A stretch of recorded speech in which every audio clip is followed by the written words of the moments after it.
Jesus is the first thing. And it's kind of like, what's the greatest way to grow a business? Jesus. Okay, we're done with the podcast. If you can't have God on your head, then how in the heck can you have him in your pocket? I was a drunk and a drug addict. And praise God, in 3 days, I got 11 years sober. If you don't have self-control, you don't need to be a business owner. When God shuts that door, he's got 5 more better ones fixing to open. We make it a personal experience. All of our employees are like family. We've got wholesale accounts pretty much everywhere except for New York to Maine. What's up, guys? Welcome to the Brand Builders Podcast. Today, we're so grateful to have Brad Glenn driving in from Lubbock, Texas. Brad Glenn's with Cactus Alley Caps and a lot of other things. Today, we dive into his testimony, his story, and how God's called him to do some pretty incredible things, the highs and lows. We hope you enjoy the episode. All right, welcome back to the Brand Builders Podcast. Today, we have Brad Glenn from Lubbock, Texas. How you doing, Brad? Man, I'm good. How are y'all? Doing great, man. Thanks for Fired coming up. on. Thanks for coming on. You've got a cool story. I know there's lots we've got to go through and unpack. And so, yeah, I thought you'd be a perfect guest because you've had the experiences with all kinds of stuff, specifically including business, which if you're watching this, you're probably a business owner. So, for those of you who don't know you, kind of give us like a brief summary of Cactus Alley or maybe even some of the other brands that you've built. And what would be like an elevator pitch that you would give for these? Man, I started building boots 14 years ago on September the 21st. I was tired of being broke, tired of being a ranch manager, and I'd done some leather work and was decent at it, and then found a boot shop for sale, and an old man taught me to build boots, and so I built boots for years. And then right before COVID started, I bought some print machines, bought a UV printer, did a bunch of UV printing, did some screen printing, bought some embroidery machines, and got off in the print world, did a bunch of back numbers for the PRCA rodeos and stuff like that. And then had my mom and dad owned Cactus Alley Courtyards there in Lubbock, which they have recently sold that. And right before COVID, 2 weeks before COVID hit, we bought an embroidery machine and thought, you know what, we're gonna start this. And then COVID hit and the world shut down. And great time. They said, hey man, we're not gonna be able to deliver it. And I said, then I'll just take my money back. And in the process of this, I thought, you know what, I'm gonna start a hat company and I'm gonna call it Cactus Alley. And man, I threw some stuff together. Probably had more cease and desist than most 90-year-old folks, but it is what it is, and it was kind of a joke, but kind of we were just having fun and seeing where it went, and made 100 patches, and it went real well, and then next thing you know, it grew, and I had We've got several sales reps, or I had a guy call me and said, hey man, I was at Dallas Market. You was people was wondering who you was. We'd like to come visit about carrying your hats. And so we started, and this November will be 5 years, and we've got wholesale accounts pretty much everywhere except for New York to Maine. Wow. We've got accounts in Canada. We've got accounts in Australia, accounts in Mexico, and got sales reps all over the United States, and just got two new sales reps in Canada. So Cactus Alley was just kind of, really, I tell people it was a joke, and it just kind of blew up, and Sure. I was talking to somebody the other day, and I guess you don't realize how big it really is until somebody else says it. And I mean, it's just, but so we started that, November will be 5 years for us. That's awesome. So what did you say you did before? Your ranch hand? I was a cowboy for years, worked on ranches. Cool. And just kind of got tired of being broke, and Yeah. so that's where that's. So you've built all this in 5 years. I built the Cactus Alley Hat Company in 5 years. Okay. It's pretty much nationwide. Okay, That's so cool. So how did you go from Lubbock to nationwide? We did so there was a couple of things. The first year we went to market, my first sales rep was Tim Blair, and Tim was at market, and he reached out to me on a Sunday or Saturday or Sunday and was like, "Hey, I'd love to become a sales rep. I can be there Monday morning to talk to you." And I was like, did some phone calling, kind of did some creeping, and find out who he is, and find out who he was. Cause I mean, I had no clue. And I was like, I emailed him back. I said, "Sure, come on." Well, I mean, and he got to the shop and I was like, "Dude, I don't have no clue about nothing." And I was like, "We just selling some hats." And he was like, "Man, I think this will do really well." And so he was my first sales rep. And then there was another guy that does a bunch of media buying and stuff. And he come by the shop and he was like, "Man, it's going to cost this much and we're going to spend this much." And I'm like, "Golly, that's, I mean, I don't know if I can make this work. This is like, this media buying's like." So whenever you say media buying, like commercial slots and stuff, like Facebook, like advertising on Facebook, and Google and Instagram, and all that. And so he told me, and I was like, "Well, you know what? I'm already in it. Let's like, if I break even the first month, let's do it." Yeah. Well, the first month I made $500, and I was like, "Okay, that's pretty good," you know. And then the next month we made a little bit more, and then the next month we made a little bit more. And Tim was like, "All right, it's time that we need to go to market." So what does that mean? Go to market. So there's a Western English market they call WESA in Dallas 2 times a year. Okay. Big deal. It's very big. August is a smaller one, but January is pretty much anybody. And if you have a business, people from Canada, like all over. We have people come in from Australia. Our accounts come in from Australia, Mexico, Canada.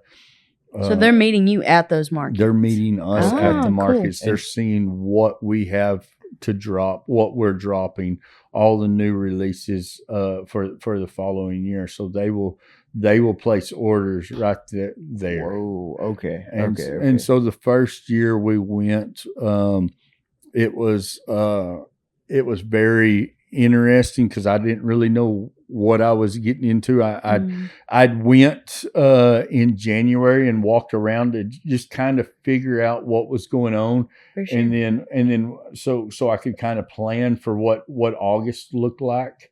And thank God August was smaller because we had our butts handed to us if we'd have showed up to January. I mean, God was just kind of watching over us, you know. So we showed up. I went in January and I'm like it was overwhelming. Yeah. I was like, okay, we're just, you know, and Tim and I've got some other sales reps that has helped me through some of these growing pains. But it was, when I showed up there, I was like, all these customers would, "Man, we seen your stuff on social media, you know." And so that whole deal of spending that, like, Facebook advertising is expensive. I mean, it's not cheap. And then you got to play with, we'll just not talk about Mark. We'll just keep on going because that probably get off on a whole different story. But a person, what is it? Zuckerberg, Mark Zuckerberg. Yeah, you know, and it's like they do an update, and then you have to go back to buy. You have to buy back into it, and there's just so much. And it's getting more expensive. It's when I first started doing Facebook advertising, you didn't have to spend a whole lot to get it, you know, and your conversion rates was good. You know what I'm saying? Now today it seems like every Tom, Dick, and Harry. I mean, you look up and there's a new hat company or there's a new apparel company, and when I first started, I'd be like, oh, and I'd kind of like, anymore people will be like, hey, there's this. Have you seen them? And I'm like, oh. Yeah. I mean, you got to stay focused on you. You know, they come and they go. Yeah. They're here today and they're gone tomorrow. They ain't got the skin in the game. And when you're just ordering a few hundred hats here and there, and I have a hat supplier that we get a bunch of hats out of India and Vietnam and Bangladesh, and so we're not just ordering off of Richardson's website and or off of Yopong's website or off of Otto's website and bringing them in house and having them stitched out. No, we're buying semi loads at a time. You know what I'm saying? Yeah. And it's so, but that first August that we went to is me and my wife, and we were handwriting orders, and I'm like, and I looked up at one point in time and we have a line going out there, and I'm like, oh Lord, what are we doing? this is not good. And I mean, people are just patiently sitting there waiting on Cactus Alley hats. And I'm like, man, this is cool, but like, this is a lot. So would you say you were not prepared for that at all? Or were you kind of like expecting? I didn't know. I just kind of went in head first. And that's just kind of how I've done a lot of things in life. I mean, I hate to say it, but I'm like a bull in a china closet. They give me a nickname when I was a kid, and they named me Bull, and that's where it kind of come from, because I was a bull in a china closet. When I put my mind to something, I'm gonna do it, and I'm not gonna do it half-heartedly. We're either all in or we're it's kind of like that movie Fireproof. Are you all in or are you not? And I think about that black dude, that firefighter, and I mean that's where I'm at. I'm all in. I went all in on my addictions in life. I mean, before I got sober, I mean, I was a drunk and a drug addict, and I mean, praise God, in 3 days I got 11 years sober. So I mean, that's but so awesome. It's one of them deals where I never did anything half-heartedly. Yeah, and so I show up to market, and we start writing orders, and it's going real good, and they're like, people are, and I just started asking people, hey, how did you hear about us? How did you find us? And there's like, your Facebook advertising, that's like your ads are on point. And so it's one of them deals, if you've got the opportunity and you can afford it, and you can, that was the number one growth to my business, was putting money behind the ads, and not putting good money behind the ads. I mean, you can go and you can spend $25 to $50 a day. Yeah. And you're going to get $100 in sales. Maybe, you know what I'm saying? You may get $25 in sales now these days, you know what I'm saying? But then we started putting some money behind it, and started spending, we started spending about $200 a day, and then seen lots of growth. And then we started spending about $500 a day.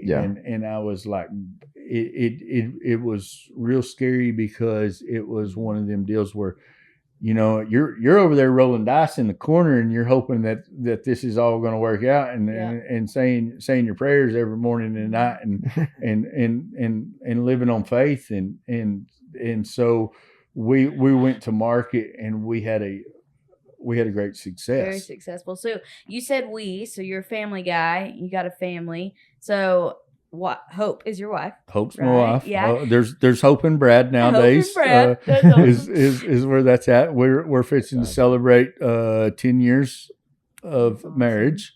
I've got Wyatt is my oldest. He's 16, and then I've got a 15-year-old Ryder, and then my little mini me, Blaze. He acts like Hope. Is he a bull too? Yes, he is. He is. It's he's a spitting image, and I just and that saying you're paying for your raising. I've just been begging and pleading God. I don't I've had enough already. Let's not. So I mean, and be careful what you name your kids too, because I mean he's like he's Blaze is he knows one speed, and it's Brad Glenn speed, and but I mean literally, and so the first year me and Hope went, and we had no clue what we were getting into. We just went. We had some order. We made us some order riders and stuff, and we had no electronics, nothing. So you was going to, the girls back at the shop got Brad Glenn's chicken scratch. You know what I'm saying? Like, what company are we sending this to? And there was a lot of but that was the last time that ever happened. That was the greatest learning. Yes. And the world's worst trying to decipher what was what at the end of the day. Yeah. But it was a great success because we learned a lot. You know what I'm saying? There's been a lot of I tell some guy asked me the other day, he said, I want to learn the hat company. I want to learn how to grow a brand like you have. And I said, I said, just one thing. And he said, what's that? And I said, Jesus is the first thing. Mm-hmm. And it's kind of like, what's the greatest way to grow a business? Jesus. Okay, we're done with the podcast. Let's go. Yeah. That was a 2.5 hour trip up here for one great answer, and that's where that's at. But it's so me and Hope went to market, and we had great success. I mean, how was that working with your spouse at the beginning? So Darren and I walked through that. We got married, and you started Howdy. Well, at the time it was Flights and Sights. At the very beginning of our marriage, and that whole trusting in each other and working together, like y'all probably went to market. How was that, like working as a couple and just like navigating, like this is what you feel like you're called to do? Was she right on there with you, or was it kind of took some time? It was crazy because I started this business and I was in Cactus Alley Courtyards there on Marcia Sharp, where my parents owned it, up in the top. And it's my boot shop, my print shop, and my hat company was all in one deal. So when I went to build boots, we moved the hat company out of the way and we built boots. And then when we needed to place orders or put together orders, we'd bring the hat company out. So it was kind of like I would like to say, we had all this money and we had this big building, and we started in 2,200 square foot, and with 3 businesses. Yeah, and leather dust flying everywhere, and smelt like a print shop, and it was it was a cluster. Let's just get real with one another. It was we worked double hard. We put in twice as much work as we should have, but it was one of them deals. I didn't want to get big in debt trying to get a building big enough because I didn't really know where this hat company was headed to. Yeah. And my boot shop was just thriving. I mean, it's I try to, you won't find anywhere on my building, and I will not say my address that I'm at because I don't like my boots are like, you got to know how to get to me to get, and it's kind of like I don't have a whole lot of time to build boots anymore. It's very tedious. So we went to market, we got all these orders, and we come back and did it. But prior to that, going back to being in Cactus Alley, I'd outgrown it. And I knew it was coming, and my mom and dad, I was probably their world's worst renter at the time, and I just told them, I said, I've got to do something different. If y'all don't, I mean, I'd had 1, 2, 3, 4, 5, and the roof. I had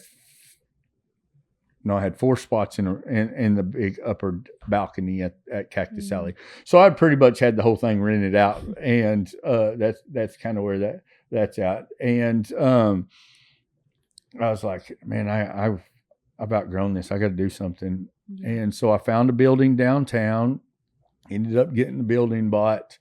And it was really weird because my wife wasn't working for me at the time. She was working for Ashton Walden Turf Services and selling yard they spray yards and do overseeding and do a bunch of other stuff. And she was his sales. She had been there, and my little brother was.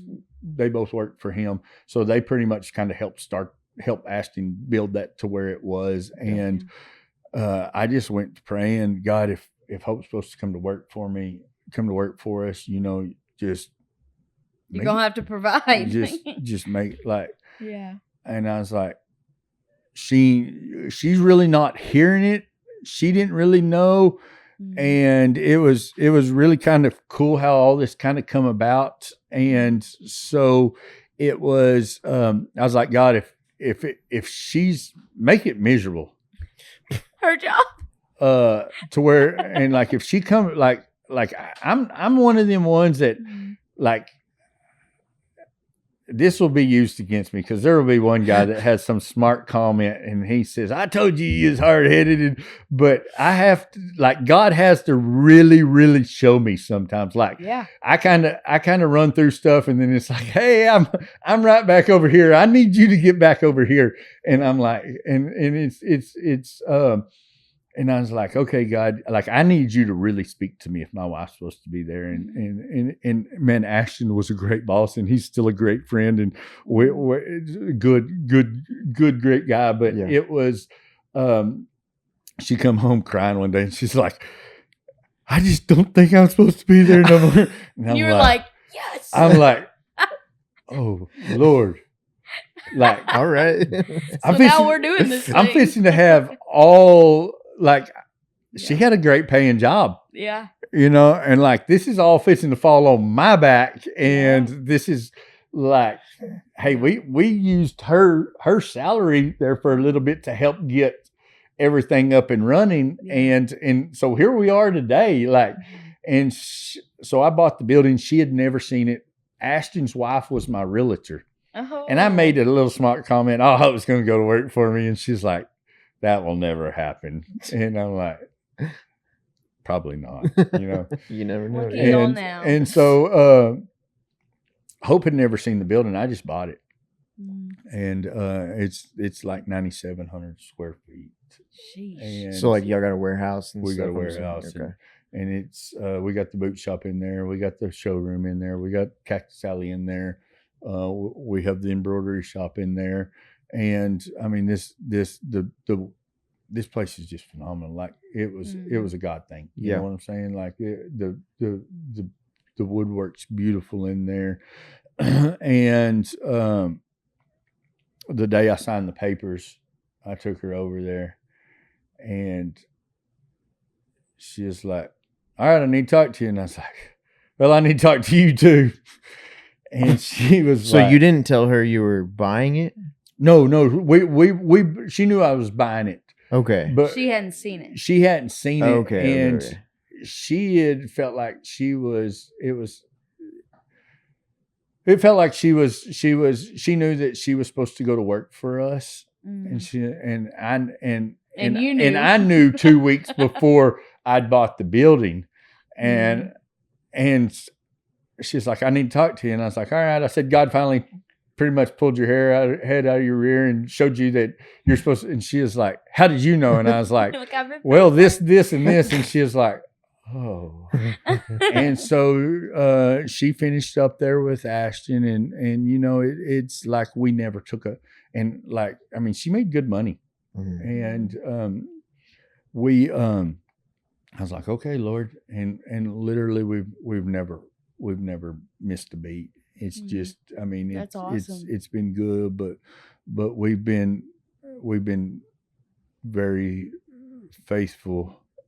And I would like to say that I've never had to eat no humble pie, but she went to work for us. So then that was our first market together. And she had just started. Like she started like, I want to say right around August, right before we went to market. She was probably like, we need some systems in place. If she was a sales chick. We was just writing orders. Like, I mean, there was, I'm going to tell you, this was the biggest cluster. Yeah. Like, I mean, Brad had papers. Like I didn't have a digital order writer. We just did it the old fashioned way. Okay. So the next market, did you have? Oh, we had scanners. Okay. So we could scan. We had scanners. We had UPCs. We had things going on that like I knew when I left August market. They said, how was it? And I said, it was crazy. And they said, we just want to forewarn you. If it was crazy in August, it's going to be crazy in January. And I'm like, Lord. Get the scanners out. Okay. So sorry, I didn't mean to interrupt. I just kind of. No, you're good. You said something earlier, and it just made me think about it. So on the Brand Builders podcast, we talk a lot about the importance of what you look like to other people, like your brand, your face, everything. So you were talking about at market. You were asking people, how do you find us? Whatever, and they were saying your Facebook, your branding looks so good. So what would you say makes Cactus Alley stand out versus like everybody else? Like, what is so cool and different about, I mean, we know, but tell them what is so cool and what makes you so set apart in the way that you do things. We're a lifestyle brand. I wouldn't say that you was buying our name. You know what I'm saying? There's some hat companies out there these days that have catchy names. You know what I'm saying? I feel like you're buying more of a lifestyle. I like to live more on the edge. I like some of the wilder stuff, and I feel like that's kind of where we have grown this to where we're known for our Aztec patterns. We're known for our patches. We're known for our cool little catchy sayings. We live on that. I just like living on the edge. It's kind of where that's at, and kind of fun. And thank God my wife ain't here today because it is what it is. She likes living on the edge to an extent. I don't even think. No, she's more. She used to wear a hat that said "Sorry about my husband. I pray a lot." and that's kind of where that's at. I'm just you need that from me, probably. Sorry about my wife. I pray a lot. You see what you get, and it is what it is. There's no hang around me and you're probably gonna hear there's no the filters out here, and it's like, oh crap, I shouldn't have said that. And it's like it is what it is, man. It is what it is. Hey, that's all right. So y'all went to market, saw massive success, and that was that before or after COVID? Y'all's first market? That was after COVID. After COVID. Yes. Okay, so from that point up until now, has it continued to just grow month over month, or has there been any like rough patches of or big hurdles that have come along that you were like, ooh? My wholesale has just grown like we're breaking records every. That's awesome. Like, I mean, it's kind of like I went to Phoenix to market, and we didn't just hit a home run, we hit a grand slam, and we had record sales at Dallas this year. And it's always, we're in that weird stage right now. It's where you hear of a lot of people struggling right now. And we have been very, very, very blessed. And it's just, I just thank God every day, because we have our numbers keep climbing. That's awesome. Our online store has been down just a little bit. But our wholesale is just, I mean, we went to market and we set records first day. Yeah. Okay. So what do you think causes that? Like, what do you think that one thing is? It's like, because I know not all hat companies probably do this well.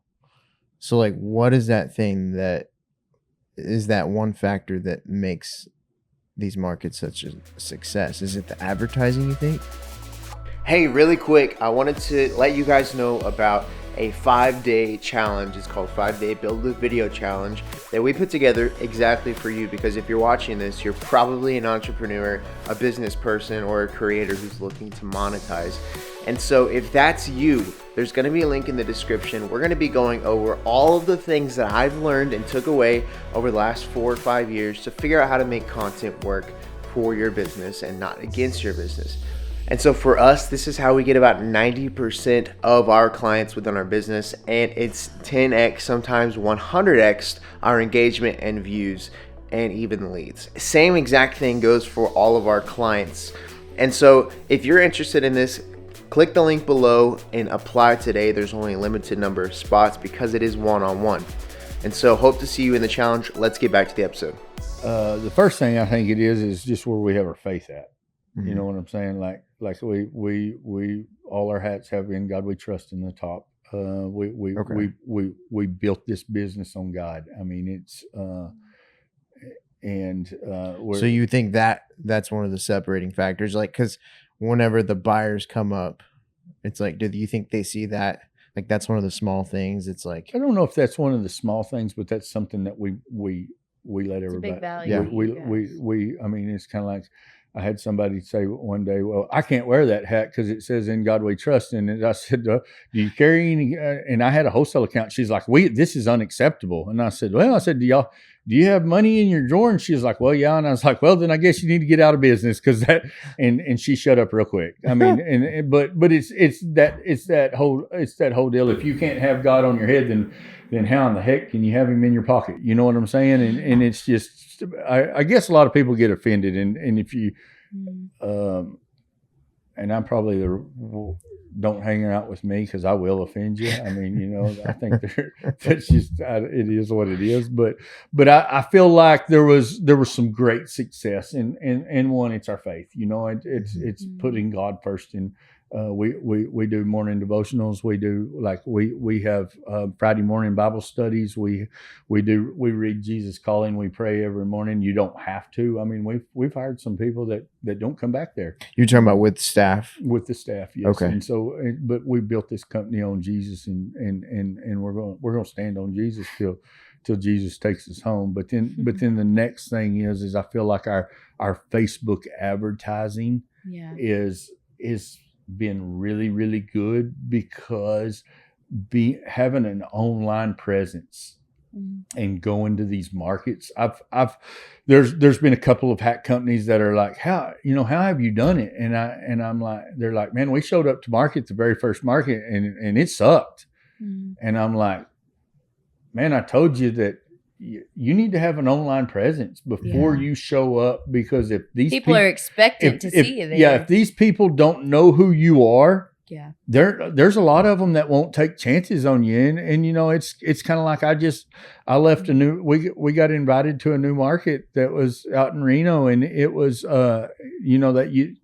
there's been through.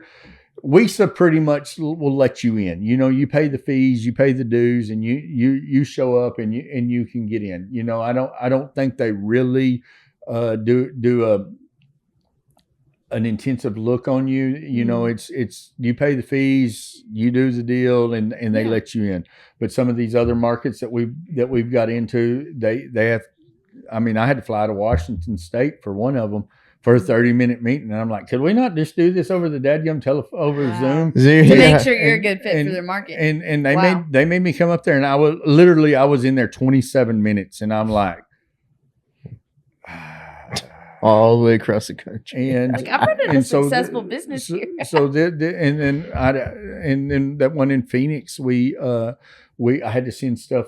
I had to send product to them, and they kind of give me the runaround, and then they took a chance, and then we was one of the top. We got invited to do an invitation deal to go to Salt Lake this year. We was in the top 10%, or one of the top 10 foot and apparel companies in their market, and that's awesome. And but it's kind of like that market that I went to in Reno. I heard a lot of the customers say, well, how long you been in, or a lot of the accounts, they had never heard of us, and they said, "How long have you been in business?" And I sent them the stuff, and we were in a couple of the stores already there, and they was like, "So who are you in?" And I told them, and some of them took a chance, some of them didn't take a chance, and a lot of them, there a couple of the accounts that did, they said, "Hey, you need to just come back 3 times. If at the 3rd time it's not a success, then don't ever come back." But there's a lot of these people that want to. They don't want to be fly by nights. You know what I'm saying? Like they want to see that you're going to come to their show and keep coming, because there's a lot of these. I have seen over some of these. There's a lot of these boutiques. There's a lot of these stores that if they're not the bigger box stores, they're not going to do a bunch of replenished stuff. They're going to come and they're going to buy for 6 months. They're going to buy from January to July, and then they'll be back in August, and then they'll buy from August to January, and you'll see them twice a year. Now, if they sell out, sometimes they'll put in a fill-in order, but most of the time they're just they buy what they buy, and that's where that's at. But it's some of these big box stores that put us on an EDI and send us a fill in once a week, and it's those. But it's so that it's kind of, I tell people it's a lot like the cartel. You know, it's one of them deals where they won't. I mean, they're a tight niche group, and they want to see you. They want to see if you're going to be around.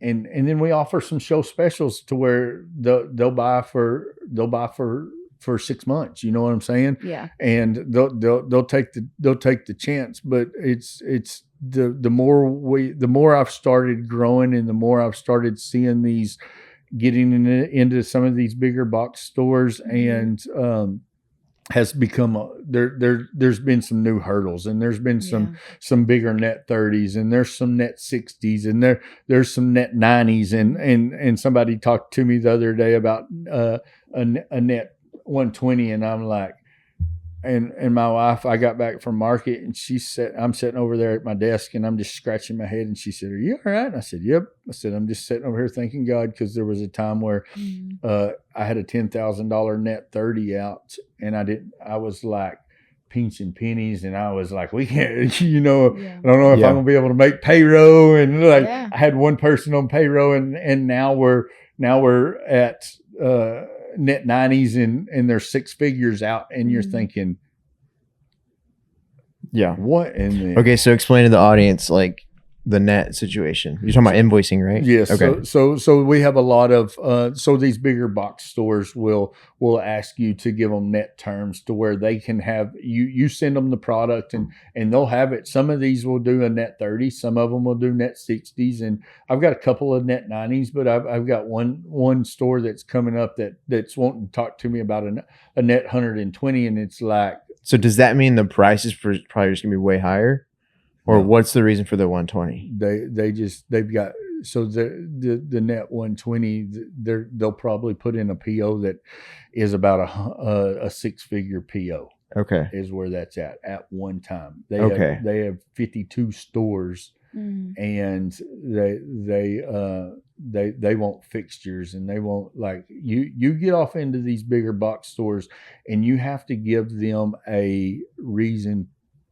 You have to give them a little bit more incentive, because they're going to be purchasing more from you, is where it's at. Okay. And so like, it's like from the day it ships. So if it takes me, if I get that order and I've got a 4-week ship time, from the day that it ships is when the countdown starts. Got it. Is where that's at. And I've praise God, I've never had anybody say, "Hey, we can't afford, or we can't pay this bill." It's been very good, which I have. I got, I think I got 11. I don't know how many sales reps. 7, 9. I got 9 sales reps now, and I give I give the sales reps the authority. You know, if Hmm. you most of them know their customer base. You know, most of them know that most of these guys have been being a sales rep for years. You know what I'm saying? Mm-hmm. So they know their stores. They know if they're going to pay on time. They know if they're not going to pay. And so I give them the authority to set that up. Is, hey man, this is a good account. They're gonna order quite a bit. They're gonna be this, and this, and they'll, you know, but it's like this. If I don't get paid, you don't get paid. You know what I'm saying? Yeah. So they're not going to go open an account that knows that ain't going to pay because they're going to sell them product. They're using their own gas. They're on a commission based sales. So if I'm not getting paid, they're not getting paid. You know what I'm saying? So it's I got a good group of guys and girls that are very well diverse and been in the industry for several years, and they travel the road by themselves, and they usually carry 2 or 3 lines with them, and they do I have a very good group of sales reps is where that's at. That's awesome. So your team matters. And it sounds like from the top down, you spend a lot of time pouring into them in your community. Like it seems very relational. And before we started the podcast, we were just chatting and you were talking about the importance of putting your face out there as the owner. And I feel like the more and more like newer companies and stuff, you see that less. Like people aren't going out there. You were talking about going on you just got home from being on the road for what? 5 weeks. 5 weeks.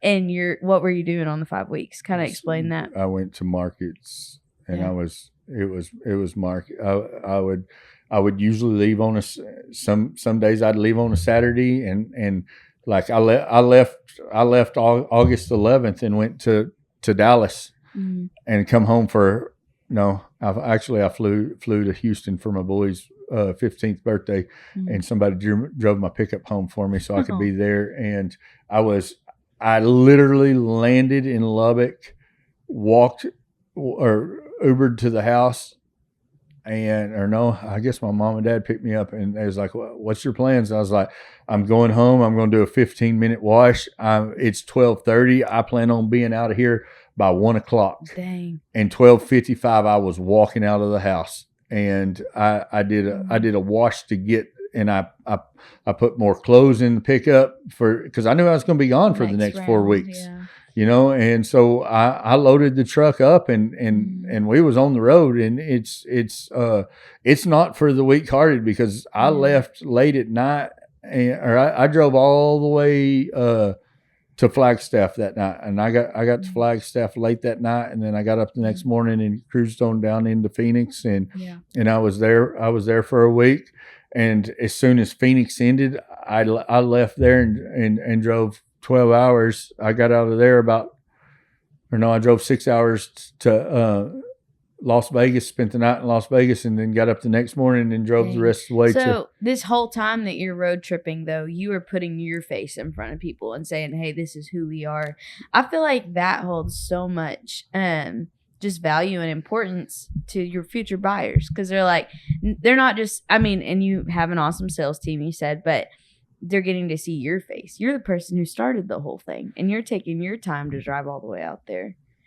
And what's cool about that is because like August market, Hope got to go to the first August market because it didn't fall in with school. Every August market ever since then, it's been school starts the first day that market starts. So everybody's like in August market, hey, if Hope don't show up, everybody's like, where's Hope? And I'm like, she's home. And then it's like, man, we get it. We ran over here for a day, and it's it's kind of one of them deals to where. But I feel like we make it a personal experience. We want like all of our employees are like family. I mean, it's we are a tight family. We joke around. We have fun. We're they said that they miss me, but be real honest with you, I don't. I think they just said that to make me feel good. But then when I come back, it's like oh Lord, Brad's back now, and now it's back to the grind.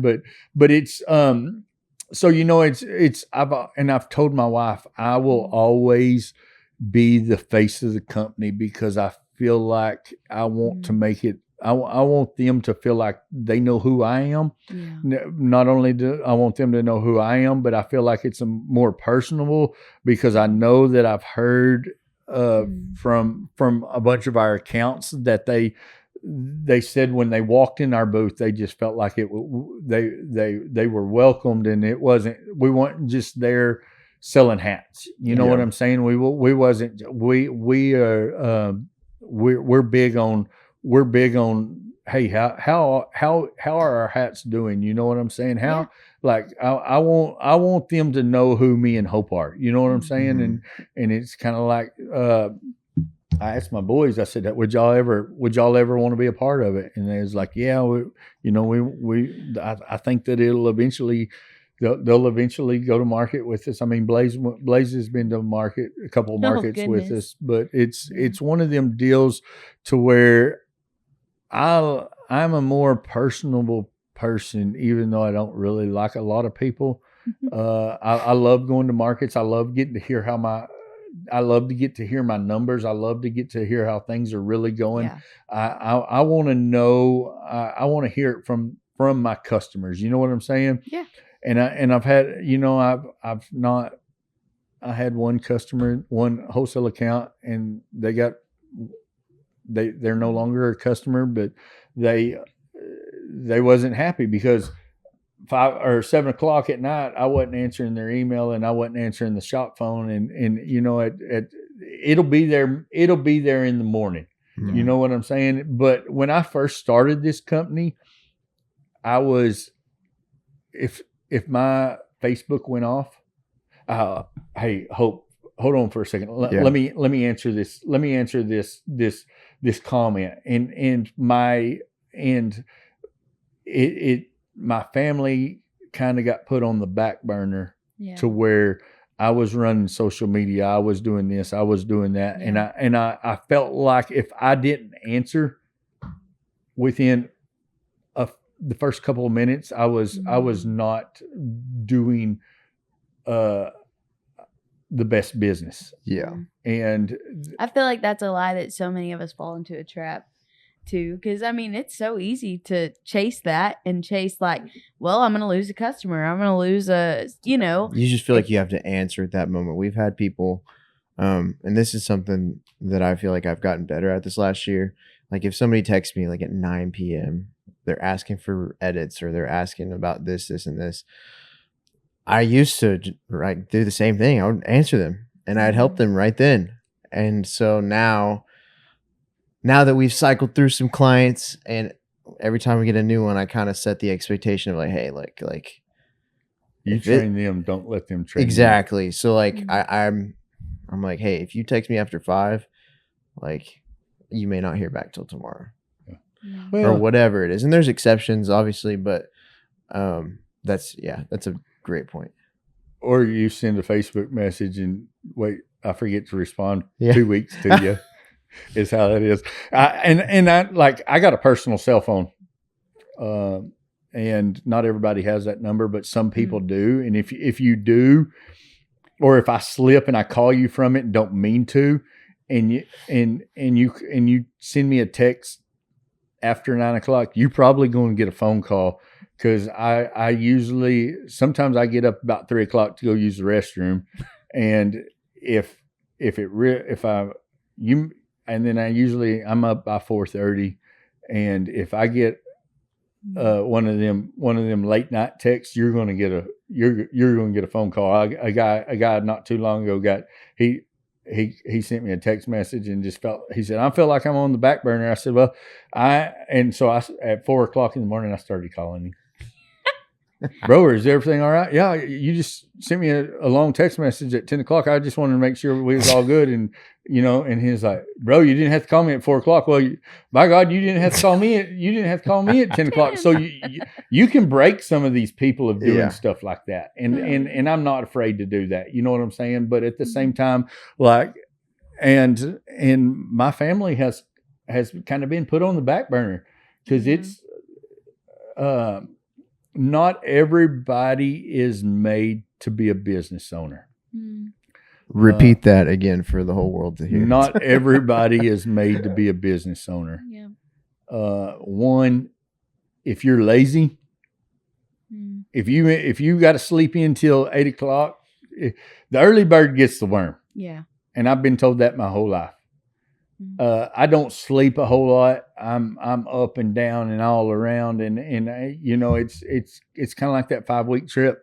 I mean, I put a ton of miles. I mean, I went from Dallas to Phoenix to Reno. We flew to Cincinnati or Cleveland, Ohio, and then from Reno, we drove home, which was 22 hours, and I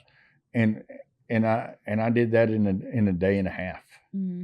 And it was and that's what makes you set apart. One of our previous people we had on the podcast, they were talking about they moved here, knew nobody, whatever, and they are far from lazy. We look up to them in many ways with owning a business, but they went to neighborhoods and they would just start knocking. Hey, this is who we are. We just moved here. We'd love to have you as a client. We'd love to help you out.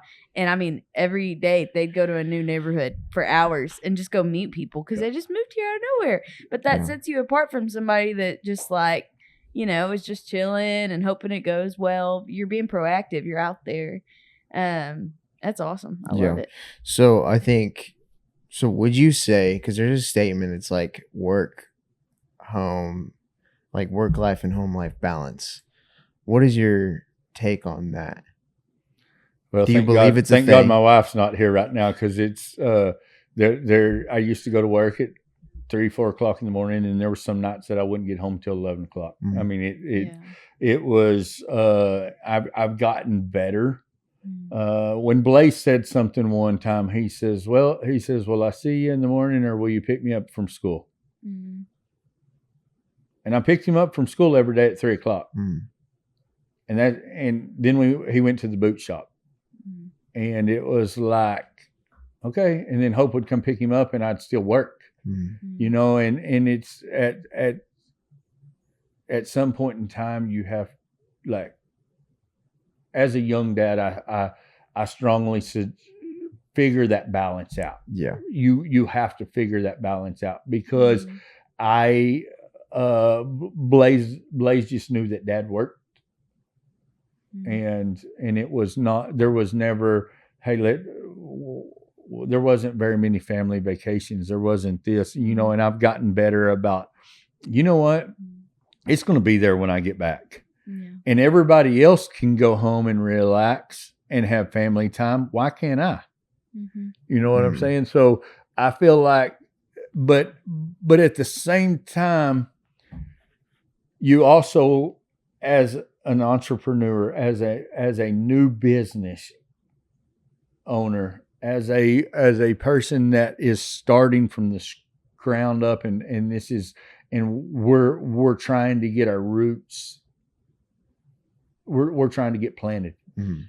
There is going to be days that it's been good because my wife can go home and take care of things, and I can come when I get home. I get home. You know what I'm saying? And I take care.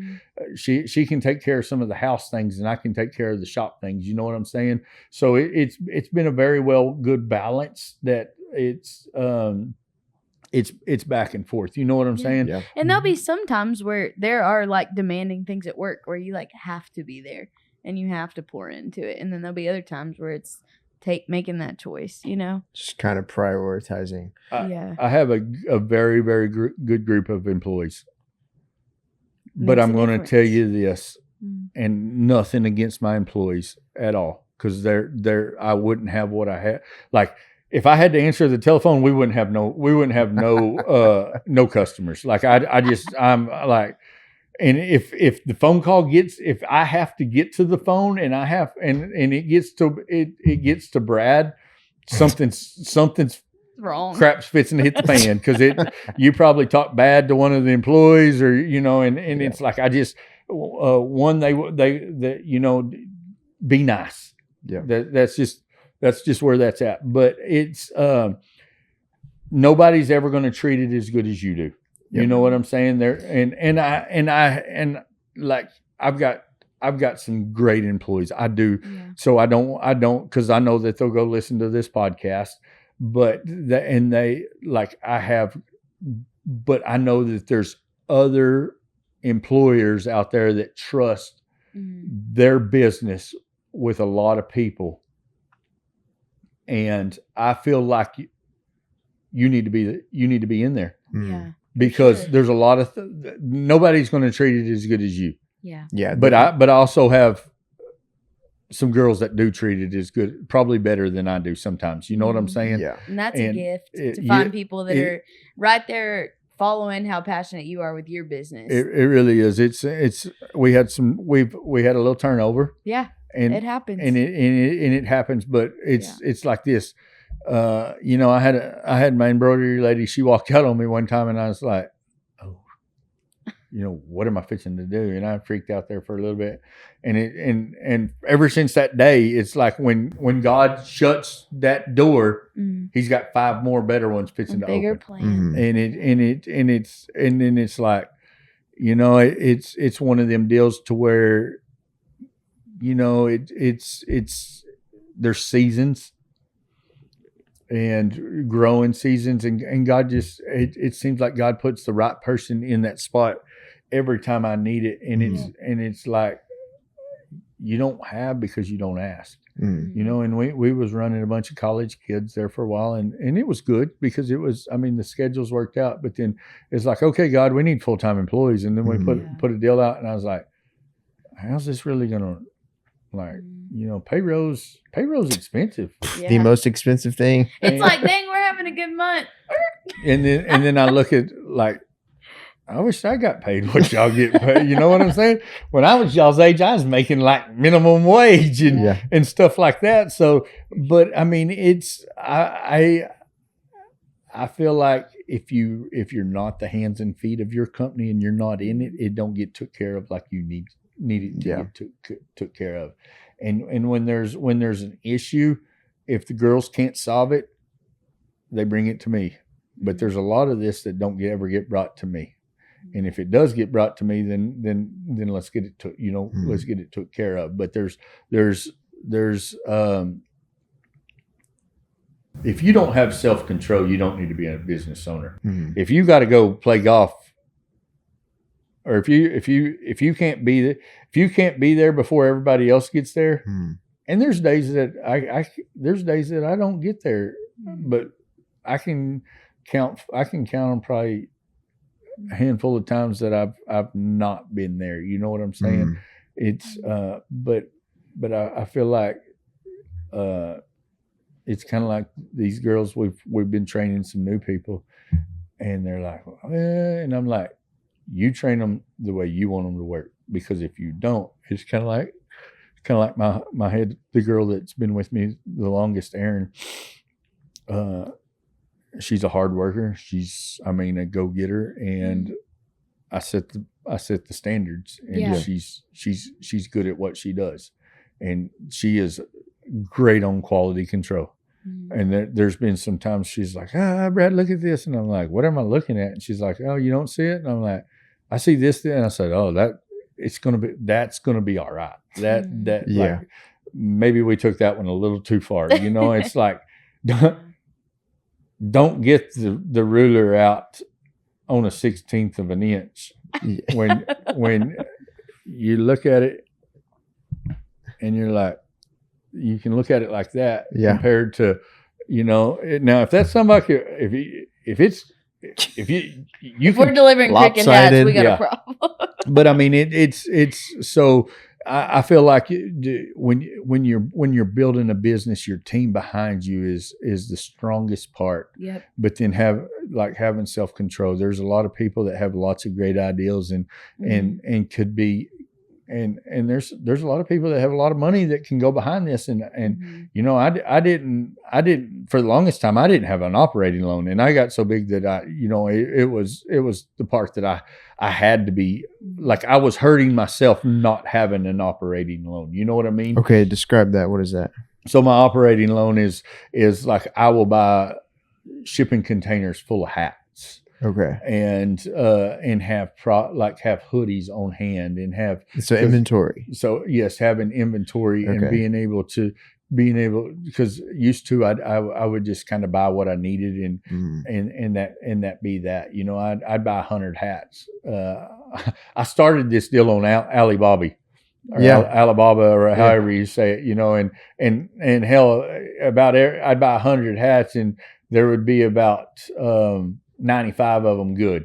You know what I'm saying? Yeah. And there was always those ones that was damaged, you know, and so it was, but it was like, it was just kind of a revolving deal of trying to keep everything, you know. And so it was right about the time that Hope went to work for us, and I was like, this is starting to get a little much. You know what I'm saying? Like, this is our capital. We needed like, I got money in the account, but I need to get paid on this before I can order this. And I had and that operating loan was just there for my cushion. You know what I'm saying? It was there to help me to just keep a little bit more inventory to go a little bit further. Yeah. And so that's kind of where that's kind of where that's at. You know, it just, I wanted to make sure that I was good enough to be able to go from there. You know what I'm saying? Yeah. And so it's been very good. It's been, but it's there's been some headaches along the way. So you mentioned you had a good team, and that brings up like delegation. So did it take you a while to be okay with delegation? Like, because for me, I like to have full control. And it was like that for about 2 years until I started having help, and it drove me nuts. Like, I mean, you want it done this way, you wanted it edited this way. Because in my mind, it's like nobody else can do it as good as I can, right? But that's like such a limiting belief. And so, did you have like a moment of like, okay, I can't do this all on my own? Yeah, I've had several of them moments, and I've had to let go of a lot of things. Yeah, and they probably gotten done better than what I was doing them. But I've got a girl that Erin was my first, she's my wholesale manager, and she takes care of pretty much everything except for all the big box stores is what she does. Anything that has to do with wholesales or orders or anything, she there she is. And then I hired, God sent me another girl, excuse me, Tristan Dunn. And Tristan's just been a godsend too. I mean, she's been there to help this, like working on EDI and working on this and that and these bigger box stores. And so it's, and now she is literally on every Zoom call with me, because I have to have a set of other ears. Yeah. Because it's like, I either need to record this but she's working. I used to make sure that all my inventory was right. And now I've got to step back from that. And we've had some rough bumps in the road, but it's called growing pains. I mean, if you ain't having growing pains, you probably need to shut it down and go figure something else out. Is where that's at. And we've had some major growing pains. I mean, we've been in some growing pains for the last 3 years.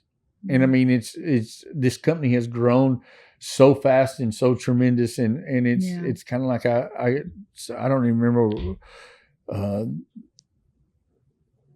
some big concert not too long ago, and my phone was blowing up, Facebook page was blowing up, people was sending us pictures of Cactus Alley hats everywhere, and it was really cool, because I mean, like, and I'm one of them ones like, hey man, I like your hat, you know what I'm saying? Blaze is like, that's my dad's hat company, and I'm like, Blaze, we don't have to tell everybody that, you know what I'm saying? But it's very it's very cool how I used to have my hand on everything, and I used to could tell. I still can tell you pretty much a lot of all of our wholesale accounts. Now there's some that'll sneak in on me that I don't know about, but for the most part, I know about every account just because I want that's something big. But but there's a lot of these new inquiries that I've got a Facebook girl that sends, hey, if you're people, I'll see it because I've got it connected to my phone, but she's like, hey, email us at this email. You know what I'm saying? Yeah. So I'm not the one answering that Facebook message no more. Yeah. And so I can't go say, hey, Aaron, did this person contact you? But it's been very hard letting go of the control, like having control of everything. But to watch this business grow, I would have been holding it back if I wouldn't have let go of a lot of things, because you can't handle it all. Yeah. You know what I'm saying? So I have a wholesale manager, I have an office manager, I have a girl that just does online sales. I mean, and she answers email. I have an embroidery lady. My nephew works for me, and he runs my DTF machine and my laser, and then it's just me over in the boot shop building boots and sneakers, and then my wife is she takes care of all the custom orders. So like if you wanted Howdy Media, excuse me, if you wanted Howdy Media hats, she would be the one that takes care of that. Yeah. And she takes care of the deposits and making sure everything's ordered on the custom side of things. You know what I'm saying? Like the special hats and the hoodies and all that. And then trying to keep me in line, trying to keep all the artwork. Cause I mean, there's people that need artwork, and I'm the only one that can do the artwork, you know? And so it's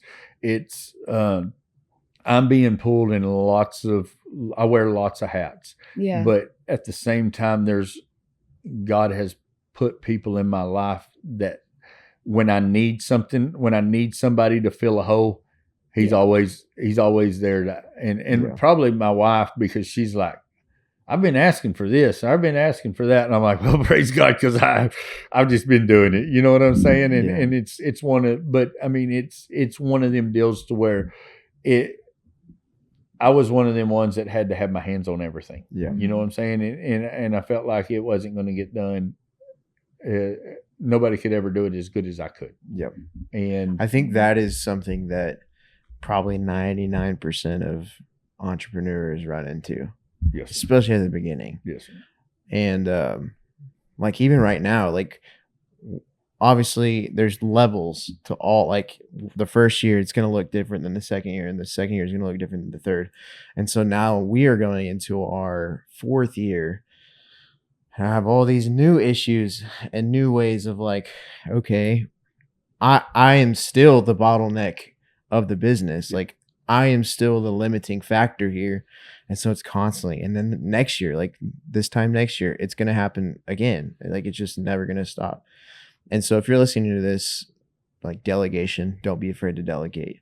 That's awesome. Okay. So you've mentioned a lot about your faith, and I wanted to ask you this. What does that look like within like your business and your family? How has it impacted your life?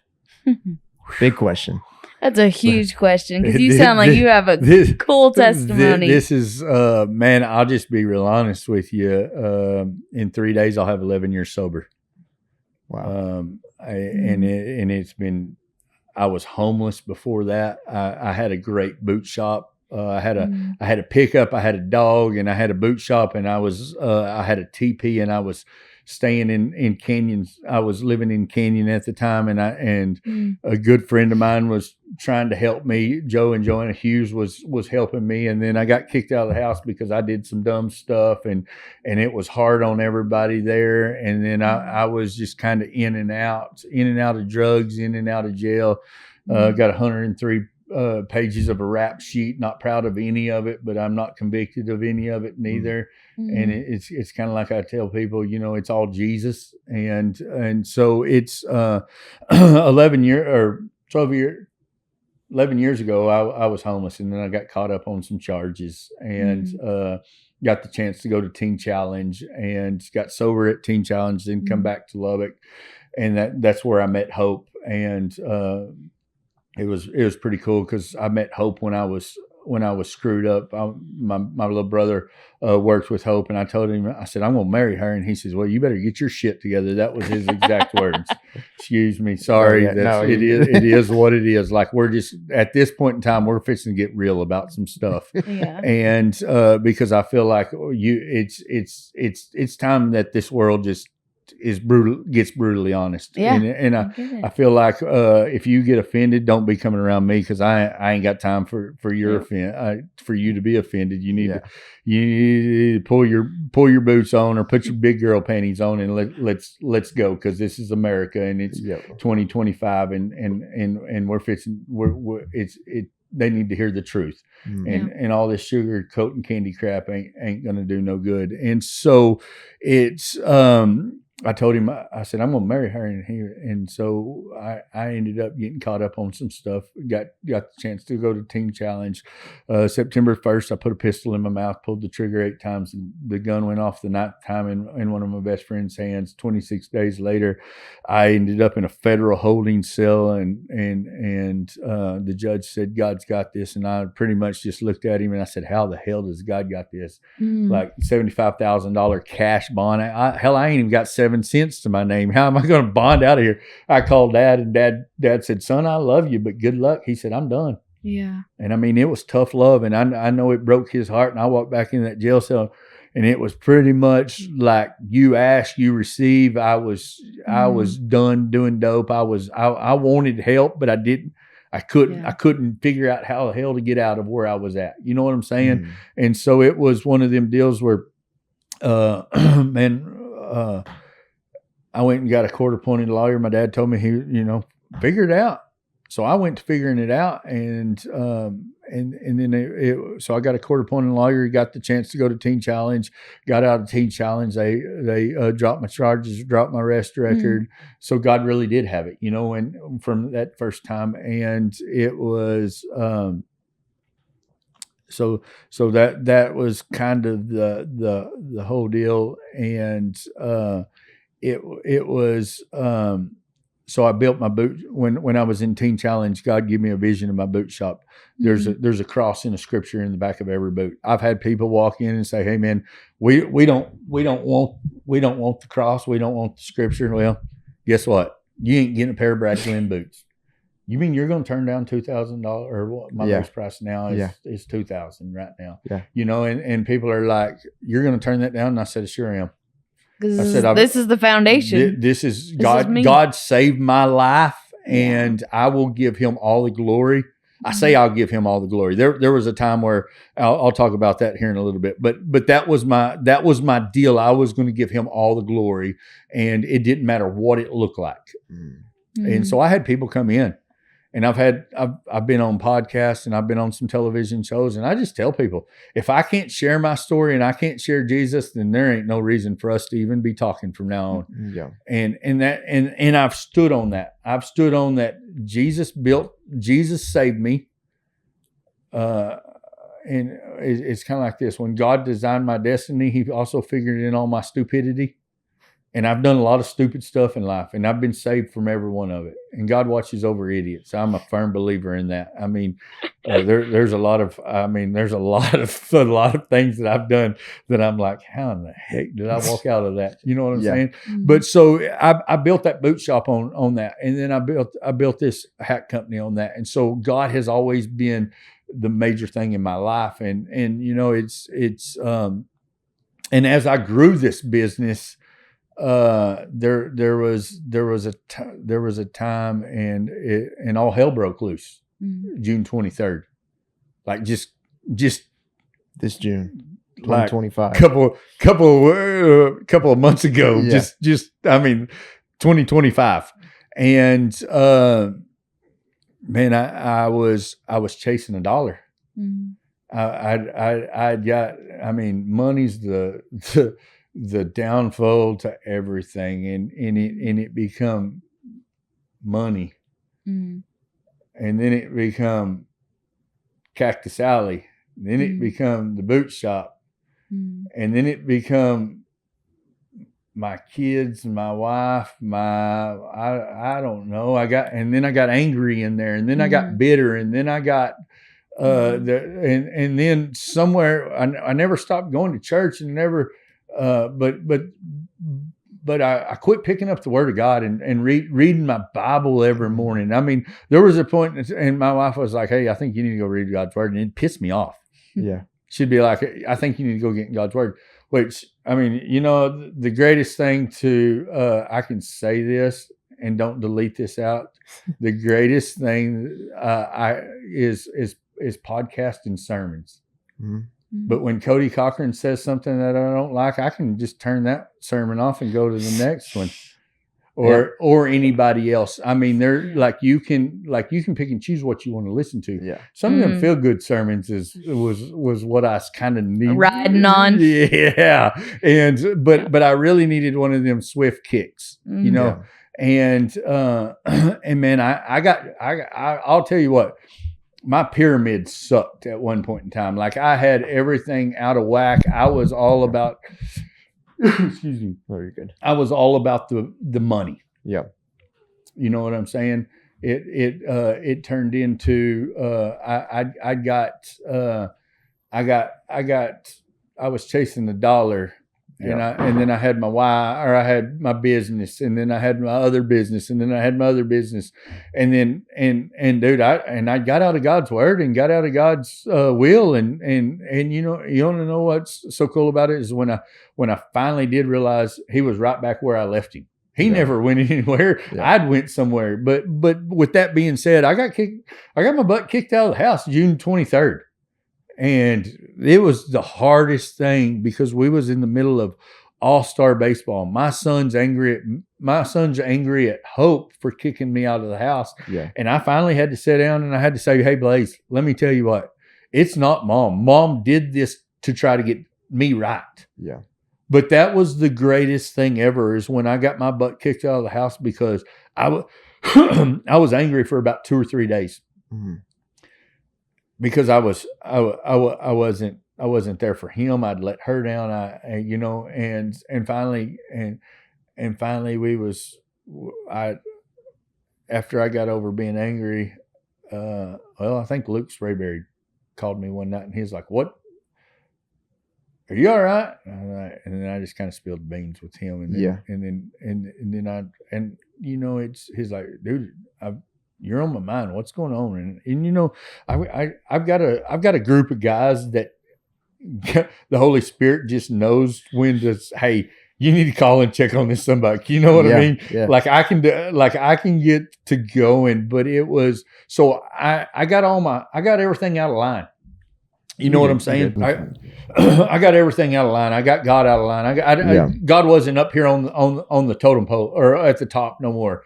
And money, I was chasing that money. I was trying to make that money to where my kids didn't suffer, where I didn't suffer, where we had everything. And Hope was like, go figure life out. Yeah. Like, and I spent 7 days, and about 3 of them days I was madder than heck. And finally I hit my knees and I was like, "God, I can't do this no more." Like I'm broke. Like here I am. What do I got to do? And he's like, "I want you to pick up the Word every morning." Like, I didn't call you to just listen to sermons. Yeah, Yeah. they're great, but it's different. There is a whole different meaning when you pick up that word of God, and I went to picking up that word, and we got into some counseling, and I wasn't going to go to counseling. I didn't need counseling. She's the one that needed counseling. She's great. And I mean, I was just over here building a business, and she probably could tell it if she was here today. I wanted her to be here, but she had some other stuff she couldn't get around, and so it was. But it was one of them deals when my faith got out, when I took Jesus, I put it this way, when I got in the driver's seat and told him to get in the passenger seat, all hell broke loose. It just was just a master for disaster. And the business was a struggling. That I was having some employee problems. I was having, there was not no, I mean, you can walk into my place now and all my employees will say, this is a safe place. This is peaceful. This is, and that's what, and customers will come in and they're like, this is so peaceful in here, but it wasn't. It hadn't been for a long time, because that Bible was sitting over there and there was dust on it. And when I picked it up and I started in the book of James, which probably not the best book to start in. It is when you need a butt kicking. I just studied that. And so yeah, that getting my priorities out of line, and literally Hope didn't know really how this was going to work out. And when she kicked you out, yeah, when she kicked me out, and she was just, she was okay with just being okay. And but God got a hold of me, and God wrecked me, and there was some phone calls that I had to have, and there was I had, and I just a buddy of mine called, and he said, you need to go to the Quest. And it's in Georgia on a mountaintop. And I went and I drove 18 hours to this deal, and literally spent 5.5 days on a mountaintop. And God wrecked my world one more time. And then I went and spent I got out, or I went to Houston and was down there for Blaze's birthday. But it was literally God just wrecked my world. And dude, I picked up that word. Went picking back up my word and just getting lost in it every morning, and just back to serving my wife and trying to make, like, so it was, that was one of the biggest turning points, that it was either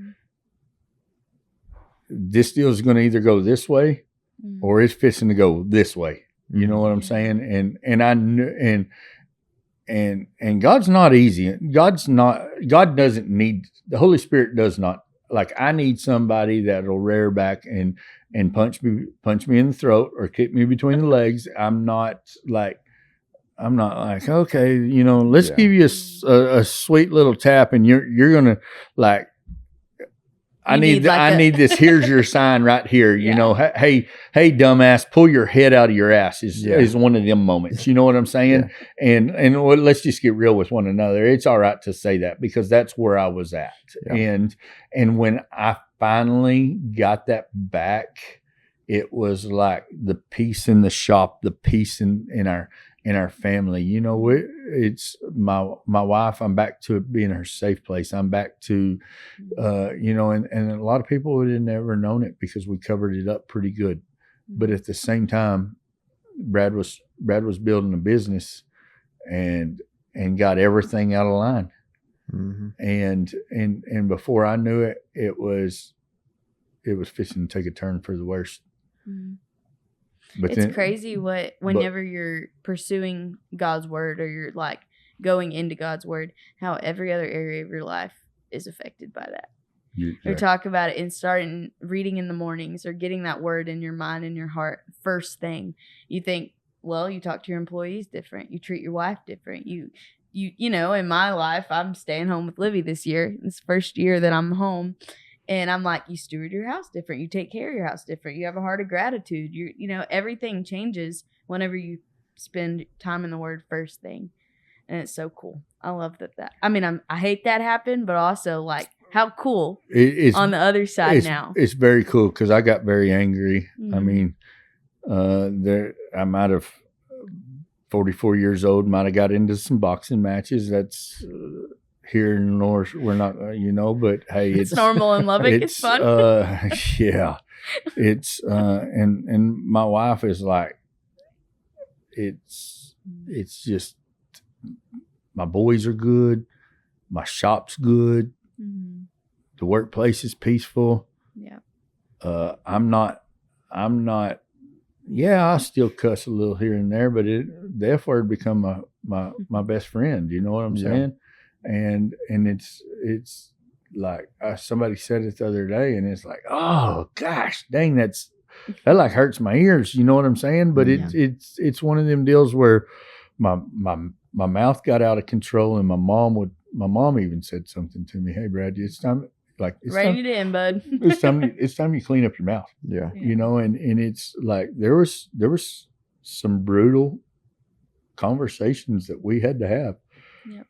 But it all boiled down to, I took Jesus out of being number one, Mhm. and let him get down there, and then when I picked up the Word of God and went to making time for it morning and night, it's like the Red Sea parted. Mm.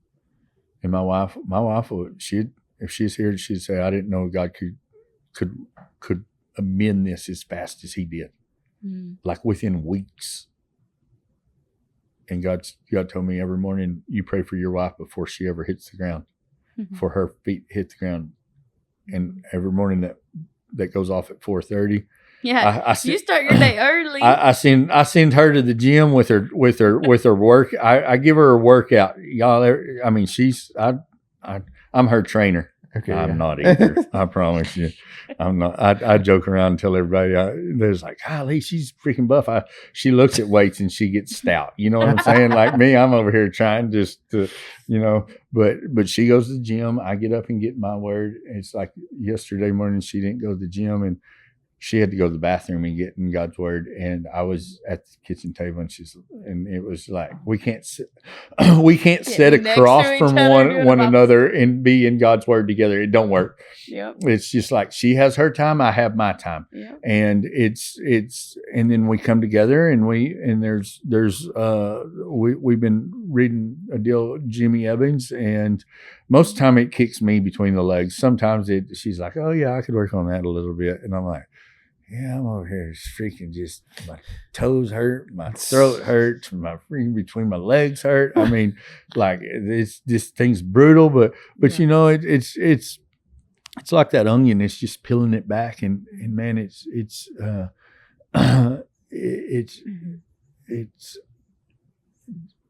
I'm a big old teddy bear now instead of a big old grizzly bear, and you run up on me and you ain't gonna get punched. You're probably gonna get a hug. But there was a lot of, we didn't know where we was headed with this, you know what I'm saying? And it's been one of them. So never get your priorities out of line. Yep. I mean, this will be here tomorrow morning when you get back. Yeah. And that you may need to do some editing, but do some editing after she goes to bed and after the baby goes to bed. You know what I'm saying? Yeah. Like, mate, it's 44 years old. It's gonna be 45, and I can tell You've walked through a lot of seasons. I could write a good book on what not to do. Let me tell you. And I can tell you a lot. I mean, I've had a lot of struggles in life, and a lot of things that, and but I feel like would I change anything? No, I wouldn't, because God took me through that for somebody else. Mm. And the drug addicts, the alcoholics, the people that, I mean, some of the stuff that's happened in my shop is like, I tell people, hang out with me for 5 seconds and I'll prove to you there's a God. You know, it's just like there's more. Like it's just like I got kicked out of the house and I went straight down to the shop and started working. And Luke Sprayberry called me or texted me that night. Well, are you okay? And I wanted to send him a text message back. Doing great, bud. Did you talk to my wife? You know, and I just picked up the phone and he was like, bro, another buddy calls me. And then it's just like, and I knew, and it's just, you know, the favor of God's on you when these people start calling and then it just,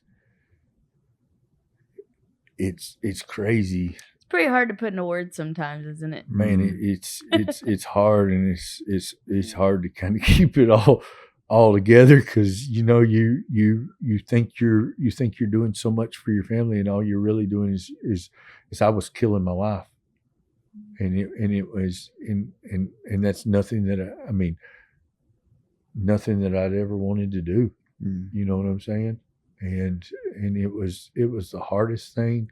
But once Brad got back and Brad got his priorities back and Brad picked up that old dusty Bible and dusted it off and got in God's word every morning, my boys are like, I had to have a talk. Like I was a straight running iron pants, hard ass, like, by God, you did it. If you didn't do it one way, like I was going to jump in the middle of you and it was going to be, it was fire, like it was this way and this way only. And man, we have a relationship and we have blended families ain't easy. Yeah. But I feel like today they have a little bit more respect for me and I have a little bit more respect for them. And you know, we've got some cool things coming in the next couple of months as a family, and there's some cool things that's going to take place, but it all boils down to when Brad finally got back right. God can take a wreck and make it a message, and take beauty out of ashes, and I was fit, and I had some ashes, and I was fixing to have a even bigger set of ashes, but I finally just got back to where I surrendered, you know, and we went to church all the time. You know what I'm saying? Yeah. We kept going to just church. Just because you go to church doesn't mean hard things can't happen. You know, but you know, it's like I would go in there and and it is what it is. But when I finally said, you know what, here I am, God. I know this ain't gonna be fun and this ain't gonna be easy, but let me tell you what, it's been a hell of a ride and it's been fun. And to see what God can take and do is been one of the greatest things ever, because me and my wife, we're back to laughing with one another. We're back to she's wanting to go places with me, and it's I'm pretty sure she was getting ready to be excited when Market was coming along, and then so I'd get the hell out of the house, you know what I'm saying? It'd be a whole lot easier for her and Blaze, and it's been one of them deals. But now that I got God back where God's supposed to be, it's good. Yeah, that's awesome. So let me ask you this. This is one of our last questions. Obviously, like the Bible is like number one book you should be reading. There's lots of other books. Do you read much other than that? I listen to a lot of podcasts. Okay. You're on the go a lot. I am. Do you do audiobooks? I do audiobooks. I listen to a lot of Craig Crochelle. Okay. Leadership stuff. I like a bunch of Craig Crochelle. There's a book that a buddy of mine told me to read several years ago, and it's Rich Dad, Poor Dad. Yep. And I read it. I started it back about a month ago, but I like listening to a bunch of leadership podcasts, a bunch of I'll listen to gosh dang, I done went blank. The Money Dude. There's a lot of them. The guy who wrote Rich Dad? No, the one that the envelope dude. I done went blank. Dave Ramsey. Dave Ramsey. I was envelope like dude. the That gave it envelope away. dude. You know, everybody knows the envelope dude. I've listened to a bunch of his podcast, and you know, there's a bunch of I am big on like can you lead following? Mm. You know what I'm saying? Can you be a leader at the back? You know what I'm saying? And here's the other thing is the day that you walk out of that shop, can it keep going? Yeah. When you walk out. Yeah. And that's been one of the hardest things because I thought that it would never do it, and it's doing it. But it's I'm constantly listening. Like I'm not the I got to have the I can't have the feel good sermons. Like Brad don't need the feel good sermons. You know what I'm saying? Brad needs the hard, like, and I like there, like I'll listen to a lot of TD Jakes and there's some black preachers that I really enjoy getting to listen to, and there's some of them that's read or wrote some books that I love. But I listen to a lot of podcasts that I feel like podcasts. I have an attention span like a rat on crack. It's not. A rat. That's on worse crack. than a goldfish. It's not very big, you know. And there's a lot of squirrels in my life. You know what I'm saying? It's I'm here and then I'm here and then I'm here and then I'm here, and it's so me sitting down. The only book that I have read is There's a Hole in My Gospel, and I enjoyed that one too. That was a very good book in the Bible, and everything else has been audible. You know, I just which I'm not the best reader. You know what I'm saying? Hooked on Phonics didn't work for me, and my mom will tell you that. Like we had knockdown drag out fights because it is what it is. Yeah. But I'm big on that. If I can listen to it, I'm good. I'm good with it. You know what I'm saying? Yeah. But I listen to a lot of Dave Ramsey. I've got to where I'm listening to a lot of Dave Ramsey and just different podcasters around. But I'm big at whatever goes into your heart and then comes out of your mouth. Yeah, be careful. And that's true. And that's where it went all wrong at, is because I got to where I was taking in a lot of other stuff that I shouldn't have been taking in. Yeah. And so it's but that Rich Dad Poor Dad was a good book to read. And yeah, absolutely. So if you were to give, are we on like last question? Okay. So if you were to give a piece of advice to somebody just starting out, like you had a bunch of different businesses you were juggling, you had all these ideas, you felt God calling you to do things. If you had to give somebody a piece of advice that was just starting, what would you tell them? There's a lot there. The first thing is don't ever stop. Keep going. It's kind of like you get to a door and it's closed. There's another door open. Yeah. And sometimes it's like this. When you do the footwork yourself and you don't have somebody else do it, you're going to be more appreciative of it. It's like I have a lot of people that'll reach out to me and be like, "Hey, what's your hat factory?" I'm not giving out all my information. You know what I'm saying? Worked hard to get here. But there's a lot of sleepless nights, and there's a lot. Your researching is a lot. You know what I'm saying? Like constantly, and never settle on what you've got right now. Always be looking for better. Yeah, that's awesome. The quality, it's I'm big of not quantity. I'm quality over quantity. You know what I'm saying? And how can you grow your business to be better. Mm-hmm. But it's like this: show me your friends, and I'll show you your future. Mm-hmm. So if you're hanging out with small-minded people, you're never going to be a big-minded business person.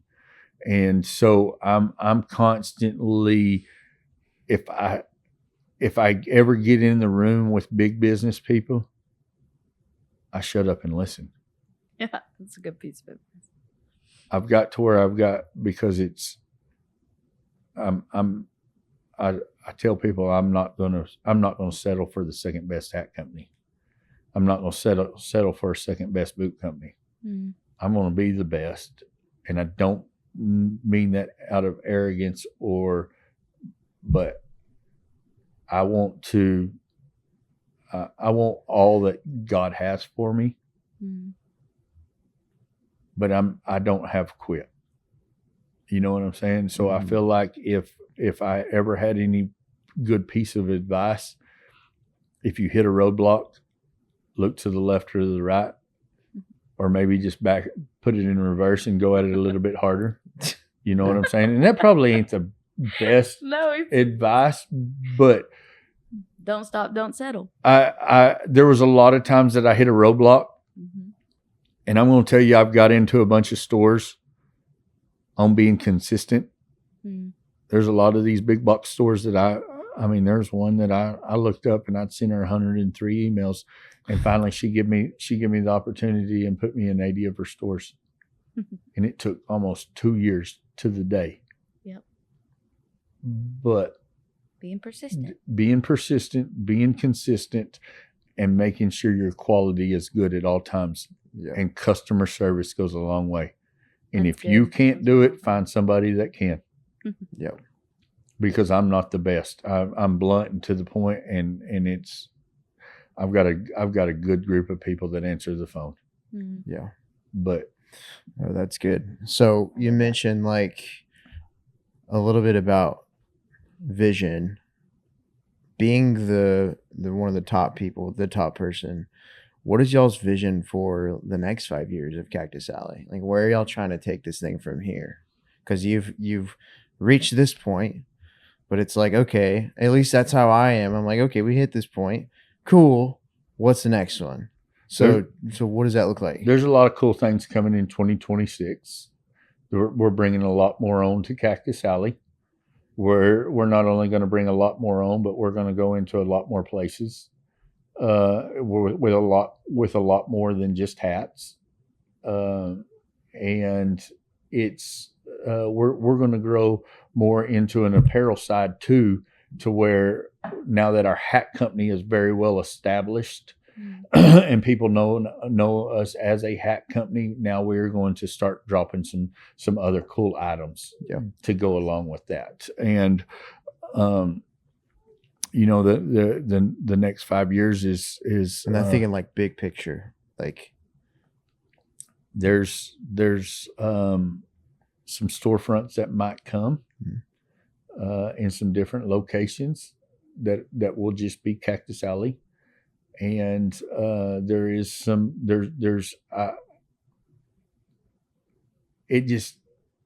I've got a lot in my head that I don't want to ever let out, because there's a lot of people that follow me.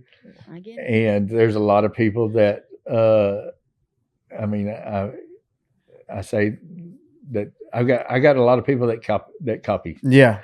Hey, that means you're doing something right. And yes, sir, that's exactly right. And it's one of them deals to where there's a lot of great things coming in and there's a cool side, another cool faith-based side coming to another deal coming out of Lubbock, Texas. Okay. that will soon come to light and be birthed. And it's can't wait. It's going to be cool. It's exciting. My boys are really getting to be a big part of this, and it's I think it's something that's really drawn our family close here lately. But it's you know, it's you're always having. It's kind of like an old man told me. He says, once you get to the top of that wave, you better be catching the next one, because if not, you're going down. And I feel like a lot of people, a lot of one hit wonders, and a lot of people catch that wave, and then then it's done. You Yeah. know what I'm saying? Yep. And so there's a lot of you'll probably start seeing us a lot more running around the countryside. There's pickup and trailers that's probably you're going to see a lot more music fest, and you're going to see a lot more rodeos and FFA conventions, and Yeah. you're going to start seeing more of the Cactus Alley people rolling around. Heck Is yeah. is where that's at, and coming in 2026. Yeah. Woohoo. So Okay, sweet. so it's Okay, cool. Yeah, if you're listening, go make sure to follow. Where can they find you out on socials? Cactus Alley Hat Company, BG Leather Shop and Custom Boots. Not posted there in a long time because I don't got time to answer every Yeah. question. You know what I'm saying? And We talked about that. it's and the best thing to do is just to reach out there, and or you can, if you got questions, you can always email me at brad@cactusalleyhatco.com. Perfect. I mean, that's I'm decent at checking. At 4 a.m., you will get a phone call. No, I try to be, and you know, it's people ask me, hey, how can I do this? And you know, I'm not going to give you the answers, but I'm gonna help. I feel like helping somebody does somebody a lot of good, instead of just being like, hey, it's this, and this. You know what I'm saying? Yeah. It's I've had a lot of people take me under my wing. And help me along this route. You know what Yeah. I'm saying? So, but Okay, so last question, very, very last one. Are you sure? I promise Are this you is sure? the real last one. If you had to guess, how many hats do you think you've sold so far? Ballpark. I'm just genuinely curious. In 5 years? Yeah. Dad, gum. That's your answer. I don't know. A lot. A lot. A lot of hats. Last year was I think 6 semi-loads. A lot of hats. And Wow. that's, I think at one time I think a semi-load was 28,880 hats. You do the math, folks. That's a lot of hats. That's a lot of hats, and that ain't even the custom side of it neither. Wow. I mean, I'm glory to God. That's all I got to say, because That's awesome. he's wrecked me, he's saved me, and he's pulled me out of a hole, and it's and I don't ever want to take that for granted again. Absolutely. Well, sweet. Well, I appreciate you coming all the way to Abilene, being on the podcast. Thanks for sharing. Hope you guys enjoyed today's episode. Make sure to go follow Brad on socials. Go follow Cactus Alley, and we'll see you guys in the next one.